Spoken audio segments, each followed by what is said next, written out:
প্রিয় দর্শক, সংবাদপত্রে বাংলাদেশ অনুষ্ঠান থেকে আমি রেজানুর রহমান আপনাদেরকে স্বাগত জানাচ্ছি। বিভিন্ন জাতীয় দৈনিকে প্রকাশিত খবরের বিশ্লেষণ নিয়ে আমাদের আজকের এই অনুষ্ঠানে অতিথি হিসেবে উপস্থিত আছেন মাননীয় প্রধানমন্ত্রীর ব্যক্তিগত চিকিৎসক এমিরিটাস অধ্যাপক, আমাদের অনেক প্রিয় মানুষ, ডাক্তার ABM আব্দুল্লাহ। কেমন আছেন স্যার? জি, আল্লাহর মধ্যে ভালো। তবে যে গরমের যে অবস্থা, হ্যাঁ সেটাই, শ্বাসপাস অবস্থা। যাক, আপনার সাথে এ বিষয়ে কথা বলবো তার আগে পত্রপত্রিকায় প্রকাশিত কয়েকটা শিরোনাম আপনাকে একটু পড়ে শোনাই। প্রথম আলোর শিরোনাম, তীব্র তাপপ্রবাহে মৃত্যু বাড়ে, হাসপাতালগুলোকে প্রস্তুত থাকার নির্দেশ। মন্ত্রী এমপিদের স্বজনদের সরে দাঁড়াতে গড়িমসি উপজেলা নির্বাচন। ঢাকার বাতাসে উত্তাপ বাড়াচ্ছে 5 ধরনের ক্ষতিকর গ্যাস। দৈনিক সমকালের শিরোনাম, সিসি ক্যামেরা অন্ধ রেখেই চলছে রেল, সুসময়ে হঠাৎ বিপদে কৃষক। দৈনিক যুগান্তরের শিরোনাম, 6 জেলায় হিট স্ট্রোকে 6 জনের মৃত্যু, খরতাপে বিপর্যস্ত জীবনযাত্রা। কাতারের আমির ঢাকা আসছেন আজ, সই হচ্ছে 6 চুক্তি 5 স্মারক। কালের কণ্ঠের শিরোনাম, উপজেলা পরিষদ নির্বাচন, ভোটে বিএনপির অনেকে অনড়, কেউ দোলাচলে। আওয়ামী লীগ মন্ত্রী এমপির আত্মীয়দের বেশিরভাগই নড়ছেন না। দৈনিক ইত্তেফাকের শিরোনাম, হিট স্ট্রোকে আরও 11 জনের মৃত্যু, উপজেলা নির্বাচন, বিএনপি জামায়াত নেতারা দ্বিতীয় ধাপে প্রার্থী হলেন। বাংলাদেশ প্রতিদিনের শিরোনাম, প্লাস্টিক পলিথিনে নদীর সর্বনাশ, সার্বভৌমত্ব রক্ষায় আমরা সদা প্রস্তুত, মাননীয় প্রধানমন্ত্রী। খবরের কাগজের শিরোনাম, প্যাকেটের নামে গলা কাটা, খুচরা বিক্রেতা বলছেন প্যাকেটের নামে বেশি করে দাম আদায় করা হয়। কাতারের আমির আসছেন আজ। বাতাসে আগুনের হলকা, মানব জমিনের শিরোনাম।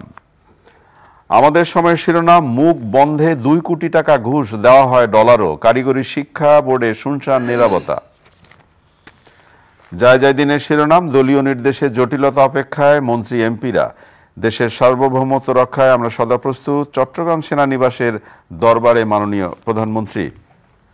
দৈনিক জনকণ্ঠের শিরোনাম, তীব্র দাবদাহ, 3 জেলায় বইছে অতি তীব্র হিট ওয়েভ।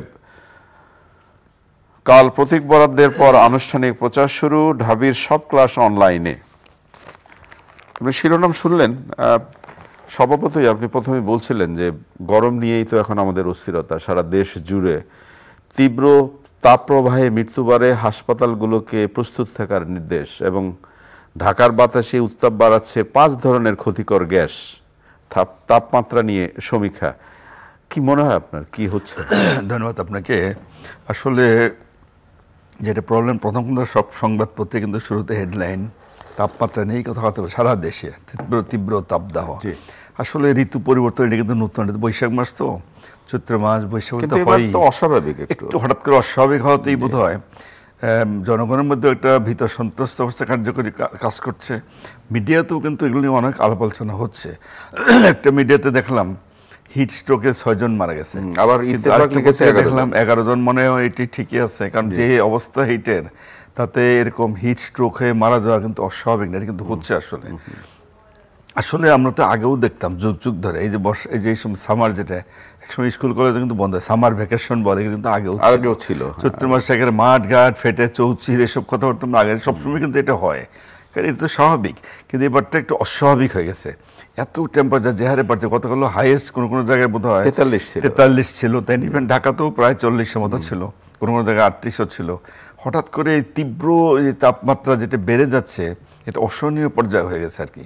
বিশেষ করে সবার জন্য কিন্তু অসহনীয়, বাচ্চা, বৃদ্ধ, বয়স্ক, সবার। কিন্তু সবচেয়ে যারা খেটে খাওয়া মানুষ, দিনমজুর, কাজ করতে জন্য বাধ্য হয়ে রোদে যেতে হয়, রিক্সাওয়ালা বলেন, শ্রমিক বলেন, পরিবহন শ্রমিক বলেন, বা খেতে খাওয়ানো যারা কাজ করে গ্রামে গঞ্জে, কারণ সারা দেশেই তো চলছে এটা। বিশেষ করে কত উত্তরাঞ্চল, অনেক জায়গায় তো আরও বেশি। তো সবার জন্য একটা নাভিশ্বাস অবস্থা, যারা বাধ্য হয়ে কাজ করতে হয়, যেতে হচ্ছে বাইরে, পেটের দেয় হোক আর যাই হোক, তাদের জন্য অবস্থাটা আসলেই কিন্তু অসহনীয় হয়ে গেছে। ওই কথাটাই আমি বলে যে মারা গেল যে 11 জন, আমি তাদের আত্মার মাগফিরাত কামনা করি। অত্যন্ত সত্যি মর্মাহত যে এই গরমে হঠাৎ করে কিছু লোক আমাদের ছেড়ে চলে গেল, অত্যন্ত দুঃখজনক, বেদনাদায়ক। তা আমি গভীর তাদের পরিবারের প্রতি সমবেদনা জানাচ্ছি। এই যে মারা গেল, তারা কিন্তু মারা গেছে হিট স্ট্রোকে। অনেকেই প্রশ্ন করেন হিট স্ট্রোক কি আসলে এটি বল, যদিও গরমে আরও অনেক প্রবলেম হচ্ছে, তার মধ্যে সবচেয়ে ডেঞ্জারাস যেটা হিট স্ট্রোক, এবং যেটা মৃত্যুর কারণ হতে পারে। প্রথম কথা হলো হিট স্ট্রোক মানেটা হলো যারা ঘন্টার পর ঘন্টা গরমে কাজ করে, যে কোনো দাঁড়িয়ে হোক, হাইটে হোক, যে কোনো গরমে ঘন্টার পর ঘন্টা কাজ করছে। আমাদের নর্মালি বডি কিন্তু যখন বেশি গরম হয় বডিতে ঘাম ছোটে, এই বডিটাকে ব্যালেন্স করে, তখন টেম্পারেচার কমিয়ে আনে, নর্মাল করার চেষ্টা করে, এইটি কিন্তু নর্মাল। কিন্তু দেখা যায় যে যারা ঘন্টার পর ঘন্টা কাজ করে একটা পর্যায়ে ঘাম বন্ধ থাকে না, ঘাম আর থাকে না, টেম্পারেচার বেড়ে যায়, বাড়তে বাড়তে 104-5 ডিগ্রির উপরে, ফারেনহাইটের উপরে উঠে যায়, বা 40 ডিগ্রি সেন্টিগ্রেড বলি আমরা, এটার উপরে উঠে যায়। কিন্তু গায়ে হাত দিলে গরম, ঘাম নাই, লাল হয়ে যাচ্ছে স্কিন, এরকম হয়ে যাচ্ছে, অর্থাৎ টেম্পারেচার বাড়ছে, ঘাম নাই। এই যে অবস্থা, এই যখন অবস্থা হয়, যার অবস্থাটা হচ্ছে যদি সাথে সাথে কোনো ছায়াযুক্ত স্থানে না যান, তার শুরু হয় মাথা ব্যথা, মাথা ঘোরা, দুর্বল, বমি, এরকম দিয়ে শুরু, অবসাদ, শারীরিক ইমব্যালেন্সটা শুরু হয়, সেটি হয়ে একটা পর্যায়ে জ্ঞান হারিয়ে ফেলতে পারে। জ্ঞান হারিয়ে যখন ওইটাকেই বলে হিট স্ট্রোক, মানে সবাই তাই মিন করে হিট স্ট্রোক, এটাই বলে গরমের জন্য স্ট্রোক হয়ে যাচ্ছে, জ্ঞান হারিয়ে যাচ্ছে। এবং সাথে সাথে যদি তাকে সময় মতো চিকিৎসা না দেওয়া হয়, হসপিটালে যদি না নেওয়া হয়, বা প্রান্তিক জনগোষ্ঠী যেখানে দূরে, সেখানে তো হয়তো হাসপাতালের কাছে নাই, এই ধরনের সাথে চিকিৎসা না করলে মানুষটা কিন্তু মারা যেতে পারে। যেমন আপনি সাধারণ মানুষের কথা বললেন, রিকশাওয়ালা, মুঠি মজুর, সবার কথা বললেন। আপনার এই কাছে তো অনেকেই জানতে চাইছে যে হিট স্ট্রোক থেকে বাঁচার উপায় বা কি করণীয় আছে। সেটা অবশ্য বলতেই হবে। তো প্রথম কথা হচ্ছে কিন্তু এটাই, যারা প্রান্তিক জনগোষ্ঠী, যারা দূরে দূরে কাজ করে বা রোদের মধ্যে কাজ করছে, ইভেন আমি তো রাস্তাঘাটে দেখি ইট ভাঙতেছে, পাথর ভাঙছে, তারা তো ঘন্টা ঘন্টা কাজ করছে, এটাই কিন্তু সমস্যা করছে। এবং এই জন্যই মানুষ আতঙ্কগ্রস্ত হচ্ছে, মারা যাচ্ছে। এই যে অলরেডি একটা পত্রিকায় দেখলাম হেডলাইন করছে 11 জনের মৃত্যু হিট স্ট্রোক, এই তো ডেঞ্জারাস। তার থেকে বাঁচার একটা কারণ, যেহেতু এই গরমের জন্যই তো হচ্ছে, যারা বাইরে কাজ করে তাদের জন্য প্রথম উপদেশ, যারা কাজ বাধ্য হয়ে যেতে হয় তাদের জন্য বলছে। এমনিতে যারা অন্য সবাই তো কাজকর্ম করেন, তাদের কাজকর্মগুলো কমিয়ে সকালে বা বিকেলে করার চেষ্টা করতে পারেন। দুপুরে প্রচণ্ড রোদে যতটুকু সম্ভব অ্যাভয়েড করা ভালো, ছায়াযুক্ত স্থানে থাকাটা ভালো। আর যাদের যেতেই হয় তারা অন্তত একটা ছাতা নিয়ে যাবেন, ছাতাটা তো প্রোটেকশন দিবে হিট থেকে।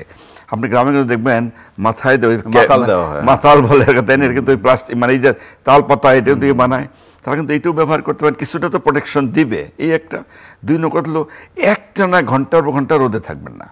কিছুক্ষণ রোদে থাকলেন, আধা ঘন্টা, 1 ঘন্টা, 2 ঘন্টা, আবার 10-15 মিনিট হলেও ছায়াযুক্ত স্থান হবেন, একটানা যেন না থাকেন, এইটা সবার জন্য জরুরি।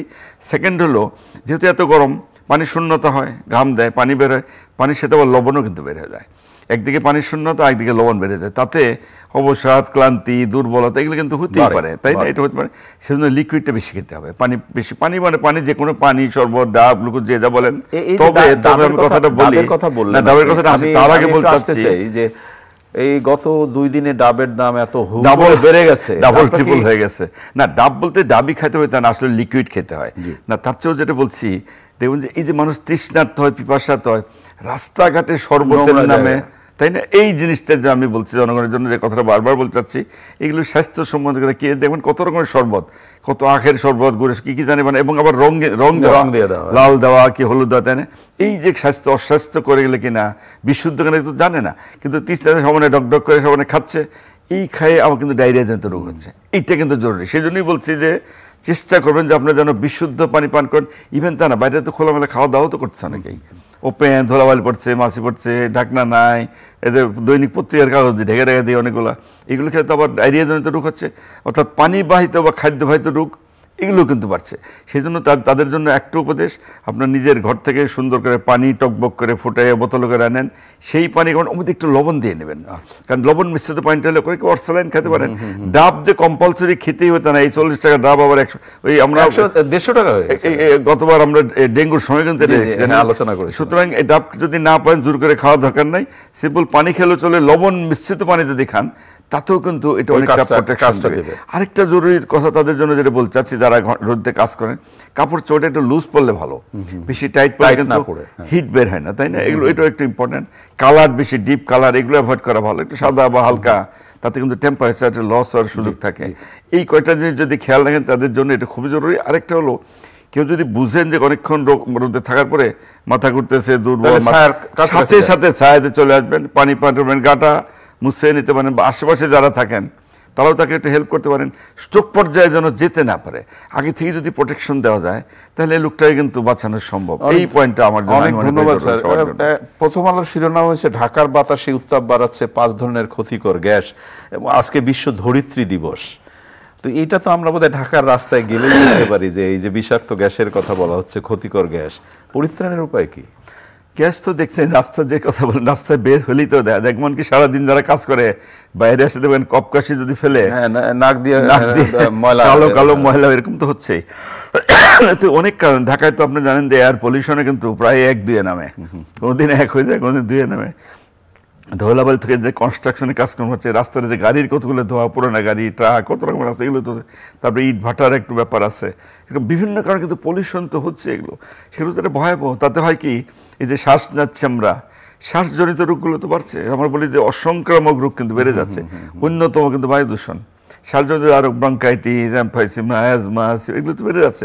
অথবা যাদের অলরেডি এই ধরনের রোগ আছে, হাঁপানি কত রোগী তো আছে, এমফাইসিমা, ব্রঙ্কাইটিস রোগী আছে, এগুলো গিয়ে গিয়ে তো আরো প্রবলেম হচ্ছে। তাদের শ্বাসজনিত যে রোগগুলো বাড়ছে, নিউমোনিয়া হচ্ছে, ভাইরাল ইনফেকশন হচ্ছে, বিশেষ করে ছোট বাচ্চারা, ওদের কিন্তু ভাইরাস নিউমোনিয়াও হচ্ছে, অন্য ব্যাকটেরিয়াল নিউমোনিয়া হচ্ছে। গতকাল আপনি ছোট বাচ্চাদের, শিশুদের নিয়ে লেখাও লিখেছেন। তাদের যেমন ভাইরাস জাতীয় হচ্ছে, আবার ব্যাকটেরিয়াও কিন্তু হচ্ছে। হাসপাতালে কিন্তু রোগীতে সয়লাভ, এখন বেড দিয়ে কোলাতে পারছে না, এখন ফ্লোরে বারান্দায় দিয়ে এত পরিষ্কার বাচ্চাদের, যে কেউ ঝুঁকির মধ্যে, কিন্তু বাচ্চাদের কিন্তু প্রচুর রোগী তারা হচ্ছে। একদিকে ডায়রিয়া জনিত রোগ হচ্ছে, এগুলো তো অখাদ্য কুখাদ্য খায় হতে পারে, অনেক সব ভাইরাস দিয়ে হয়, রোটা ভাইরাস বলে, এতে দিয়ে হয়। আর বক্ষবেদে কিন্তু ইনফেকশন হচ্ছে, এটাও তো সমস্যা আর কি। সুতরাং এটা বাচ্চা তো, ছোট বাচ্চা বুঝে না, তারা তো বাইরে যাবে, দৌড়াদৌড়ি লাফালাফি করতেই পারে। গার্জিয়ান, পিতামাতা, তারা কিন্তু খেয়াল। এই জন্য আমি মনে করি যে সরকার কিন্তু একটা ভালো উদ্যোগ নিছে, ছুটি। এর মধ্যে আমি সরকার অভিনন্দন জানাচ্ছি, ধন্যবাদ জানাচ্ছি। এবং এই সিদ্ধান্তটা তারা কিন্তু ডিলে করে না, খুব সময় উপযোগী। কারণ ছোট বাচ্চাদের স্কুল পড়ে, তার বাপ মা অভিভাবক তো টেনশনে থাকে, তারা বাচ্চারা স্কুলে যাবে, দৌড়াদৌড়ি করে খেলা থেকে, আবার স্কুলের পাশে দেখবেন কত রকমের খাওয়া দাওয়া সাজানো থাকে, ড্রিঙ্ক টিং এগুলো। আজকাল তো এমনিও বাচ্চারা পানিও তো খায় না, সব তো ড্রিঙ্ক টিং এগুলো খাই অভ্যস্ত হয়ে যাচ্ছে। এগুলো খেয়ে ডায়রিয়া জনিত রোগ বাড়ছে, শ্বাসজনিত রোগ বাড়ছে। সুতরাং গার্জেনরা যেন একটু খেয়াল রাখেন, পিতামাতারা বাচ্চাদেরকে বিশুদ্ধ পানি পার করাবেন, অযথা বাইরে যেন দৌড়াদৌড়ি লাফালাফিটা না করে, ঘরেই তারা থাকবে, ছায়াযুক্ত স্থানে থাকবে। পানিটা অবশ্যই বিশুদ্ধ হতে হবে। খাওয়া দাওয়ার ব্যাপারেও সব বাইরের জন্য আজবাজে কিছু না খায়, এই ব্যাপারে সবাই সতর্ক থাকেন। কারণ আমাদেরকে এর থেকে বাঁচার প্রতিরোধমূলক ব্যবস্থাটা কিন্তু জরুরি। অসুখ হয়ে গেলেই তো মুশকিল, দৌড়াদৌড়ি, টেনশন, মানসিক, শারীরিক, আর্থিক ক্ষতি, সব দিয়েই তো একটা হয়রানির শিকার, পুরো পরিবারকেই তো বিপর্যস্ত অবস্থায় পড়তে হয়। আপনি হয়রানির শিকারের প্রসঙ্গ তুললেন, আমাদের মাঝে মাঝে কিছু বিব্রতকর শিরোনাম পড়তে হয় এবং আলোচনা করতে হয়। কারিগরি শিক্ষা বোর্ডে একটি খবর বেরিয়েছে, মানে কি ভয়াবহ আপনি চিন্তা করেন, যে সার্টিফিকেট জাল হচ্ছে, এবং সেই সার্টিফিকেট জাল কর্মকাণ্ডের সাথে বোর্ডের সম্মানিত চেয়ারম্যানের স্ত্রীও নাকি জড়িত, তাকে গ্রেপ্তারও পর্যন্ত করা হয়েছে। আমার ছোট করে প্রশ্ন, যে এই নৈতিক অবস্থান থেকে যখন এই ঘটনাগুলো আমাদের শুনতে হয় বা জানতে হয়, পড়তে হয়, আলোচনা করতে হয়, কতটা বিব্রতকর? এই ধরনের ঘটনা তো প্রায়ই পত্রে দেখি। সেই পরীক্ষার প্রশ্ন পাস থেকে শুরু করে চাকরি বা ইন্টারভিউর যে পরীক্ষা হয়, সেগুলো চোখে তো কত কিছু করছে। এটা তো সত্যিকারের একটা ভয়াবহ অবস্থা। আমাদের নৈতিক অবক্ষয় যে কোথায় গিয়ে পড়ছে, তারা যারা এই সমস্ত কাজকর্মের সঙ্গে জড়িত, তারা কিন্তু দেখে তো মনে হয় সবাই খুব উচ্চশিক্ষিত। উচ্চশিক্ষিত অবশ্যই, ধরেন কারিগরি শিক্ষা বোর্ডের চেয়ারম্যান, তারা যে কাজগুলো, তারা তো নিশ্চয়ই শিক্ষিত। এই নৈতিক অবক্ষয় যে দেশটাকে কোথায় নিয়ে, তারা কি একটা বড় চিন্তা করেন না? একটু লোভে পড়ে, কিছু পয়সার জন্যই হয়তো এগুলো করে। এই আর্থিক লোভেটাকে, দেশটাকে যে কোথায় নিয়ে যাচ্ছেন, দেশের মানুষকে, যুব সমাজকে, শিক্ষিত সমাজকে, বিশেষ করে কারিগরির মতো একটা, এবং কারিগরি যেটা পত্রিকার শিরোনাম, 5000-এরও বেশি জাল সনদ দিয়েছেন তারা। তাহলে কি একটা ভয়। এখন এই 5000 জাল সনদের কি হবে? তারা জাল সনদ নিয়েছে, তাদের ঘটবেটা কি এখন? তারা কি করবে? যেহেতু তারা একটা উদ্ঘাটন করছে, তাদেরকে ওদের প্রপার তদন্ত করতে হবে, তো বের করতে হবে এই যে 5000 সনদ, এগুলোকে উদ্ধার করতে পারবে কি পারবে না, কারা এগুলো নিল। কারণ তাদের এই সনদ তো জাল, তারা কি কোয়ালিটি, তাদের কি রয়েছে, তারা এই সনদ দিয়ে তারা কেউ হয়তো চাকরিও করছে, অলরেডি করছে। কারণ 5000 তো একদিনে হয় না, বোধহয় মাসের পর মাস, বছরের পর বছর এগুলো চলে আসছে। তো ভয়াবহ, দেশটাকে তারা বিপর্যয়ের মুখে ঠেলে দিচ্ছেন। এর বোধহয় সুষ্ঠু দ্রুত এটা তদন্ত হওয়া উচিত।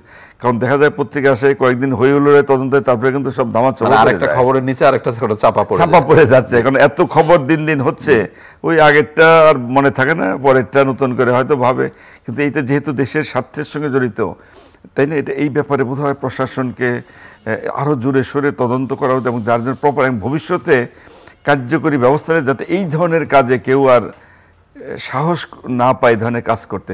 এই ব্যাপারটা বোধহয় প্রশাসনকে একটু খেয়াল রাখতে হবে। অনেক ধন্যবাদ স্যার। আমরা আরেকটি বিষয় নিয়ে আলোচনা করতে চাই যে প্লাস্টিক পলিথিনে নদীর সর্বনাশ, এবং এটা খুব মোটা দাগে যেটা আলোচনা যে হ্যাঁ নদী কিন্তু আসলে আমাদের মরে যাচ্ছে, এবং প্লাস্টিক এখানে যেটা বলা হচ্ছে যে হারিয়ে যাচ্ছে মাছ সহ জলজ প্রাণী, বছরে উৎপন্ন 8.5 লাখ প্লাস্টিক বর্জ্য, খাদ্যচক্রের মাধ্যমে শরীরে মাইক্রো প্লাস্টিক ঢুকে যাচ্ছে, ভরাট হচ্ছে খাল নদীর তলদেশ, মানুষের শরীরে ক্যান্সার সহ নানা রোগের কারণ হয়ে দাঁড়াচ্ছে। কথা কিন্তু আসলে সত্যই, কারণ এই যে নদীমাতৃক দেশ তো প্রায় তো নদী বিভিন্ন কারণে হোক নদী তো তার নাব্যতা নদী বাঁচলেই বাঁচবে, নদী বাঁচলে দেশ বা নদীর নাব্যতা কিন্তু হারাচ্ছে। প্লাস যে পানি পলিউটেড, অনেক নদীর আপনার তো ইভেন বুড়িগঙ্গারও তো পানি তো কালো, এগুলো তার পানি না। আমি এই অনুষ্ঠানে বলেছিলাম আমি বুড়িগঙ্গার পানি দিয়ে ইফতার করেছিলাম, কিন্তু যে একসময় খরা মানুষ খাইতো তো, যারা যে নৌকায় অনেক যাদের জীবন, এখন সেই দুর্গন্ধে টেকা যায়। দুর্গন্ধ মানে পানি তো না, ওটা বোধহয় আলকাতরা বা এরকম একটা কি মাছ তৈরি হয়েছে আবার এখানে উৎপন্ন হয়, যেটি তো ভয়াবহ। শুধু এই পানিতে যে পানি আপনি ইফতার করতেন এখন তো কাজ দিয়েও যাওয়া যায় না, এটা তো সত্য বাস্তবতা, এটা অস্বীকার করা মানে। এবং শুধু তাই না, এই পানির জন্য শুধু বুড়িগঙ্গা না, আমি নদীর অনেক জায়গায় বলছি যে পানিতে যারা যেগুলো জীবজন্তু যেগুলো বাস করে, মাছ বলেন বা অন্যান্য, যে এগুলো তো ভয়াবহ বিপর্যয়। এগুলো তো যেই মাছগুলো তো আমাদের খেতেও হচ্ছে, এগুলো তো মাছগুলো তো কি বলে তো পলিউটেডই বলতে পারেন। এগুলো ওর মধ্যে কি জীবাণু ঢুকে যাচ্ছে আমাদের মানুষগুলো খেতে হচ্ছে নদী থেকে এগুলো মাছ মেরে। সবসময় এই নদীতে পানি মানুষ গোসল করে, অনেকে হয়তো এখনো কিছু কিছু নদীর পানি খায়, এগুলো করে, তাতে বিভিন্ন রকমের রোগব্যাধি তো বাড়ছে, পেটের পীড়া থেকে শুরু করে liver, kidney, heart, stroke, even যে ক্যান্সারের উপাদান, মাইক্রো প্লাস্টিকের যে উপাদানগুলো, এগুলো তো পলিউশন করে। আজকাল কিন্তু যে অসংক্রামক ব্যাধির মধ্যে অন্যতম রোগ কিন্তু ক্যান্সার, ওর অনেক রোগ আছে, তার মধ্যে অন্যতম এগুলো তো বেড়ে যাচ্ছে মানুষের। এটা তো ভয়াবহ বিপর্যয়ের দিকে কিন্তু আমাদের মানুষের জীবন যা বাড়তে যায়। একে তো এয়ার পলিউশন, ধুলাবালি, ডাস্ট এগুলো আছে, আবার পানিতেও যদি পলিউশন হয়, চতুর্দিকে যদি আমরা পলিউশনের মধ্যে পড়ে যাই, ইভেন সারা পৃথিবীতে জলবায়ু নিয়েও তো অনেক কথাবার্তা হচ্ছে, জলবায়ুর পরিবর্তন একেবারে শেষের দিকে স্যার, এই যে পলিউশনের ব্যাপারে বোধহয় এখন থেকে পদক্ষেপ নেওয়া উচিত আমাদের। আপনি যেহেতু পলিউশনের কথা বললেন, রাজনৈতিক একটা পলিউশন দেখা দিচ্ছে, উপজেলা নির্বাচন একটু মানে দুই দলেই ওরা বলছে থাক তুমি থাইকো না, আবার এদের বলছে যে মন্ত্রী এমপিরা থাকতে বলতে অপোজিশন যারা বলছে তারা তো নির্বাচন তারা বর্জন করছে বলছে, কিন্তু তাদের অনেক লোক নাকি শুনতেছি যে তারাও কিন্তু নির্বাচনে প্রতিদ্বন্দ্বিতা করছে, তাই না? আর ক্ষমতাসীন তারা তো দলীয় নাম ব্যবহার করতে চাচ্ছে না। ইভেন মাননীয় প্রধানমন্ত্রী তো কঠোর নির্দেশ, তারা এমপি বা প্রভাবশালী না তাদের আত্মীয় স্বজন নিকট, মানে ছেলে মেয়ে যাই বলেন, তো এগুলো যেন না করে, মানছে না। এখন তো প্রশাসনিক ব্যাপার বা রাজনৈতিক সিদ্ধান্তের ব্যাপার, যেহেতু মাননীয় প্রধানমন্ত্রী নির্দেশনা দিচ্ছেন, সেটা তো কার্যকরী হওয়া উচিত বলে আমি মনে করি। দেখা যাক এখন কি হয়, আগামীতে কিছুদিন আরও ক্লিয়ার হবে। কিন্তু অনেক জায়গায় পত্রিকা কিন্তু দিচ্ছে, সবাই যে মানছে না তা না, কিন্তু অনেকেই মানছে না, এটাও সত্য, কেউ কেউ কিন্তু মানছেও আবার। তো সুতরাং আমি মনে করি যে মানে প্রধানমন্ত্রী যে নির্দেশ দিচ্ছেন, এই ব্যাপারটা বোধ হয় বিশেষ করে দেশের স্বার্থে, দেশের বৃহত্তর স্বার্থে, জনগণের স্বার্থে তারা এগুলো কিন্তু বিবেচনায় নেবেন। আর বিশেষ করে অপোজিশন, তারা তাদের ব্যাপারে রাজনৈতিক সিদ্ধান্ত তো আমার বলারও সুযোগ নাই, কথা বলার সুযোগ নাই, তাদের ব্যাপার। কিন্তু তাদের অনেকেই শুনি যে নির্বাচন করছে, আমরা একটা সুষ্ঠু পরিবেশ চাই, এটাই কাম্য, এটাই চাই দেশের আমরা শান্তি। দেশের মানুষ কিন্তু 99% লোক শান্তিপ্রিয়, তারা শান্তি চায় আর কি। প্রিয় দর্শক, আমরা যে বিষয়গুলো আমরা কথা বললাম আপনারা সে শুনলেন। ভালো থাকবেন, আগামীকাল আবারও কথা হবে। খোদা হাফেজ।